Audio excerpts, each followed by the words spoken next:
Assalamualaikum warahmatullahi wabarakatuh. Salam semangat. Semoga kita semua dalam keadaan sehat dimanapun berada. Selamat berjumpa kembali dalam Ujar Unpam Mengajar. Kembali lagi bersama saya, Lili Sularmi, dosen dari Program Studi Manajemen S1 Fakultas Ekonomi dan Bisnis Universitas Pamulang, akan menemani sahabat Unpam dalam membahas materi kuliah teori ekonomi makro dengan topik perdagangan internasional. Pada pertemuan kali ini, materi utama yang akan kita pelajari adalah untuk mengetahui pengertian perdagangan internasional, manfaat perdagangan internasional, sebab-sebab terjadinya perdagangan internasional, dan jenis-jenis perdagangan internasional. Materi ini akan disajikan sampai 30 menit ke depan. Jadi, jangan sampai terlewatkan, tonton terus di Sasmita Jaya TV Berbagi untuk Negeri.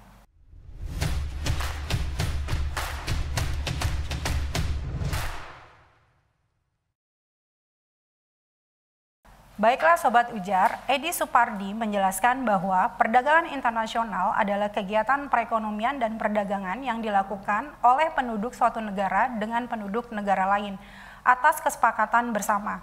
Selanjutnya kita bahas sedikit mengenai teori-teori perdagangan internasional. Yang pertama, pandangan kaum merkantilisme, teori perdagangan internasional tentang merkantilisme perkembangan pesat sekitar abad ke-16. Berdasarkan pada gagasan untuk mengembangkan ekonomi nasional dan pembangunan ekonomi dengan bertujuan bahwa jumlah ekspor melebihi jumlah impor.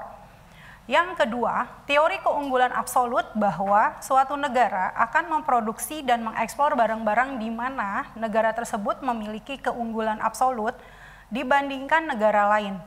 Sebaliknya, suatu negara akan mengimpor barang jika negara tersebut memiliki kerugian absolut dalam produksi barang-barangnya.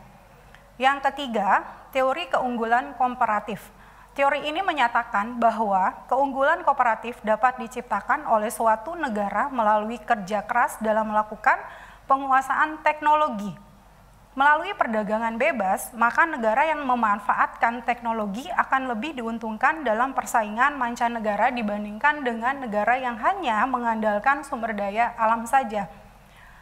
Yang keempat, teori Hecketers-Ohlin, suatu negara akan mengekspor komoditi yang produksinya memerlukan lebih banyak faktor produksi yang relatif melimpah dan murah, dan dalam waktu bersamaan akan mengimpor komoditi yang produksinya memerlukan lebih banyak faktor produksi yang relatif langka dan mahal di negara tersebut.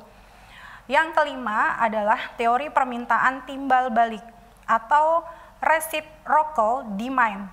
Dasar teori ini adalah setiap negara akan memperoleh manfaat dari kegiatan perdagangan internasional, sebab setiap negara akan melakukan spesialisasi produksi dan mengekspor barang apabila negara tersebut memiliki keunggulan mutlak, serta mengimpor barang apabila negara tersebut memiliki kerugian mutlak. Nah, penasaran kan mengenai perdagangan internasional yang cukup luas cakupannya tersebut? Ikuti terus ya.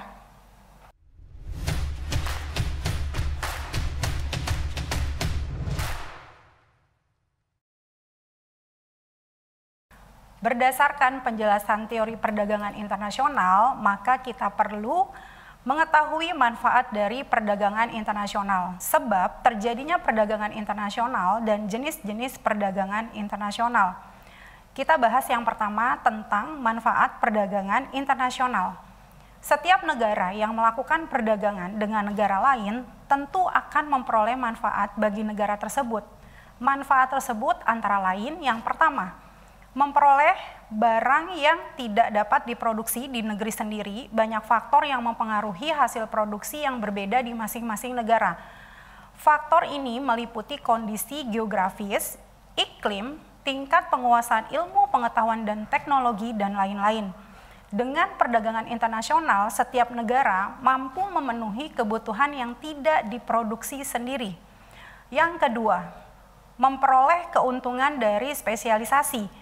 Meskipun suatu negara dapat memproduksi artikel dengan tipe yang sama dengan negara lain, terkadang lebih baik bagi negara tersebut untuk mengimpor barang-barang tersebut dari luar negeri. Yang ketiga, memperluas pasar dan menambah keuntungan, terkadang wirausahawan tidak sepenuhnya menggunakan mesin mereka atau alat-alat produksi, karena mereka takut kelebihan produksi yang mengarah pada erosi harga produksi mereka. Dengan perdagangan internasional, pengusaha dapat sepenuhnya memanfaatkan mesin mereka dan menjual produk surplus di luar negeri. Yang keempat, transfer teknologi modern.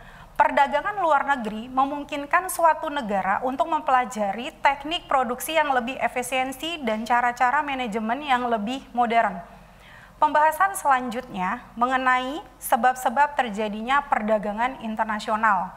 Beberapa contoh yang menyebabkan perdagangan antar negara, perdagangan internasional meliputi yang pertama, revolusi informasi dan transportasi ditandai dengan perkembangan zaman teknologi informasi.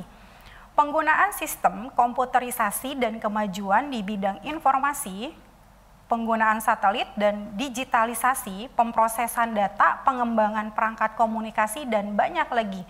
Yang kedua, interdependensi. Kebutuhan setiap negara memiliki kelebihan dalam setiap aspek, dapat dilihat dari sumber daya alam, manusia, dan teknologi. Semua ini akan mempengaruhi saling ketergantungan antar negara. Yang ketiga, liberalisasi ekonomi. Kebebasan bertransaksi dan kerjasama berdampak pada setiap negara mencari peluang dengan berinteraksi melalui perdagangan antar negara. Yang keempat, asas keunggulan komparatif, keunikan suatu negara tercermin dalam apa yang menjadi milik tanah yang bukan milik negara lain. Ini akan memberi negara keunggulan yang dapat diandalkan sebagai sumber pendapat bagi negara. Yang kelima, kebutuhan devisa. Perdagangan internasional juga dipengaruhi oleh kebutuhan devisa suatu negara. Untuk memenuhi kebutuhan mereka, setiap negara harus memiliki cadangan devisa yang digunakan untuk melaksanakan pembangunan. Salah satu sumber devisa adalah pendapatan dari perdagangan internasional. Selanjutnya, bahasan kita yang ketiga, yaitu jenis-jenis perdagangan internasional. Perdagangan internasional atau antara negara dapat dilakukan dengan berbagai macam cara, diantaranya yang pertama, ekspor. Dibagi dalam beberapa cara, antara lain A. Ekspor biasa. Dalam hal pengiriman barang di luar negeri sesuai dengan peraturan yang berlaku yang ditujukan untuk pembeli di luar negeri, letter of credit digunakan dengan peraturan valuta asing. B. Ekspor tanpa L atau C, barang dapat dikirim terlebih dahulu. Sementara eksportir belum menerima surat kredit, harus ada persetujuan khusus dari Departemen Perdagangan. Yang kedua, barter.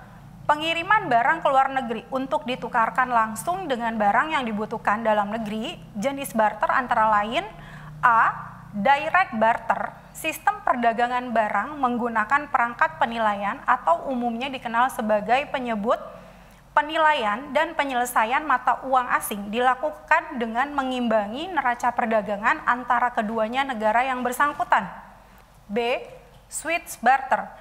Sistem ini dapat diterapkan jika salah satu pihak tidak dapat menggunakan barang yang akan diterima oleh bursa dan negara mengimpor dapat mengambil ahli barang ke negara ketiga yang membutuhkannya. C. Counter purchase. Sistem perdagangan bersama antara dua negara, misalnya suatu negara yang menjual barang ke negara lain jika negara tersebut juga harus membeli barang di negara itu. D. Buyback barter. Sistem transfer teknologi dari negara industri ke negara berkembang berkontribusi pada penciptaan kapasitas produktif di negara berkembang yang nantinya akan diperoleh atau dibeli kembali oleh negara industri. 3. Konsinyasi atau consignment, pengiriman barang di mana belum ada pembeli yang tertentu di luar negeri. Penjualan barang di luar negeri dapat dilaksanakan melalui pasar bebas atau free market atau bursa dagang atau commodity exchange dengan cara lelang. Cara pelaksanaan lelang pada umumnya sebagai berikut. A. Pemilik produk menunjuk salah satu broker yang ahli dalam salah satu barang. B. Pialang. Memeriksa kondisi barang yang akan dilelang, terutama yang berkaitan dengan jenis, jumlah, dan kualitas barang. C. Pialang menawarkan harga transaksi barang yang akan dijual, harga transaksi yang dikomunikasikan kepada pemilik barang. D. Panitia lelang menentukan harga lelang sesuai dengan situasi pasar dan kondisi, mengembangkan barang yang akan dijual. Harga ini adalah kebijakan bagi broker untuk melakukan transaksi. E. Jika pelelangan telah dilakukan, broker memiliki hak untuk menjual barang yang ditawarkan oleh pembeli di sana atau yang melebihi harga lelang. F. Barang yang ditarik dari pelelangan masih bisa dijual di luar pelelangan. G. Hanya anggota yang merupakan anggota dari salah satu bursa komoditas yang dapat berpartisipasi dalam larangan tersebut. H. Pialang menerima komisi dari lelang dari pihak yang mereka wakili. 4. Paket deal. Perdagangan berdasarkan perjanjian dengan menetapkan jumlah tertentu dari barang yang akan diekspor ke negara tersebut dan sebaliknya dari negara itu akan mengimpor sejumlah barang tertentu yang dihasilkan negara tersebut. Kelima, penyelundupan. Setiap usaha yang bertujuan memindahkan kekayaan dari suatu negara ke negara lain tanpa memenuhi ketentuan yang berlaku dibagi menjadi dua bagian. A. Seluruhnya dilakukan secara ilegal. B. Penyelundupan administratif atau penyelundupan tak kentara atau manipulasi custom fraud. Keenam, border crossing. Bagi negara yang berbatasan yang dilakukan dengan persetujuan tertentu atau border agreement, tujuannya penduduk pembatasan yang saling berhubungan diberi kemudahan dan kebebasan dalam jumlah tertentu dan wajar. Border crossing dapat terjadi melalui A. Sea border atau lintas batas laut. Sistem perdagangan yang melibatkan dua negara yang memiliki batas negara berupa lautan. Perdagangan dilakukan dengan cara penyeberangan laut. B. Overland border. Lintas batas darat, sistem perdagangan yang melibatkan dua negara yang memiliki batas negara berupa daratan. Perdagangan dilakukan dengan cara setiap penduduk negara tersebut melakukan interaksi dengan melewati batas daratannya di masing-masing negara melalui persetujuan yang berlaku.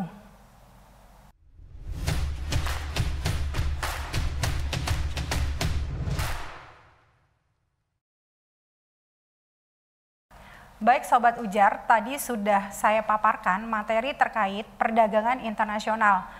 Sekarang supaya pemahaman kalian lebih dalam, saya punya pertanyaan. Jelaskan apa yang Anda pahami terkait perdagangan internasional dan berikan contohnya. Nah, sahabat Ujar, silakan kalian diskusikan ya agar bisa teringat terus apa yang sudah kita bahas tadi.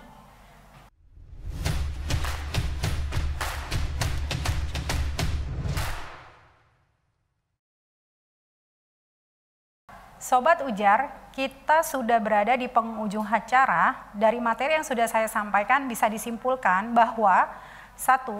Perdagangan internasional adalah kegiatan perekonomian dan perdagangan yang dilakukan oleh penduduk suatu negara dengan penduduk negara lain atas kesepakatan bersama.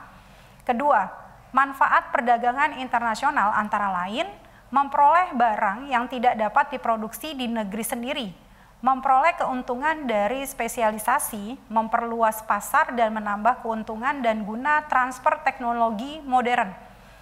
Ketiga, teknis perdagangan internasional terdiri dari tentang ekspor, barter, konsinyasi, paket deal, penyelundupan atau smuggling, dan border crossing. Demikianlah materi pada pertemuan 14 mata kuliah teori ekonomi makro kali ini. Semoga materi ini dapat bermanfaat bagi kita semua. Terima kasih kepada semua yang sudah mengikuti materi hari ini. Saya Lili Sularmi undur diri, tetap semangat belajar. Salam Ujar. Wassalamualaikum warahmatullahi wabarakatuh.